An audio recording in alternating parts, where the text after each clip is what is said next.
ইয়াহইয়া আল মাজিনী রাহিমাহুল্লাহ থেকে বর্ণিত এক ব্যক্তি আবদুল্লাহ ইবনে জাইদ রদিয়াল্লাহু আনহুকে তিনি আমর ইবনে ইয়াহইয়ার দাদা জিজ্ঞাসা করল, আপনি কি আমাদেরকে দেখাতে পারেন কিভাবে রসূলুল্লাহ সাল্লাল্লাহু আলাইহি ওয়াসাল্লাম অজু করতেন?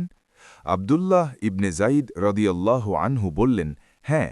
তারপর তিনি পানি আনালেন, হাতের ওপর সে পানি ঢেলে দুবার তার হাত ধুইলেন। তারপর কুলি করলেন এবং ৩ বার নারকে পানি দিয়ে ঝেড়ে পরিষ্কার করলেন।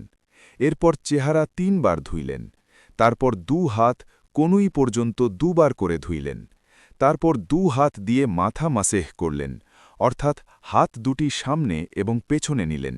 মাথার সম্মুখ ভাগ থেকে শুরু করে উভয় হাত গর্দান পর্যন্ত নিলেন। তারপর আবার যেখান থেকে নিয়েছিলেন সেখানেই ফিরিয়ে আনলেন। তারপর ২ পা ধুইলেন। সহিহ বুখারী, হাদিস নম্বর ১৮৫।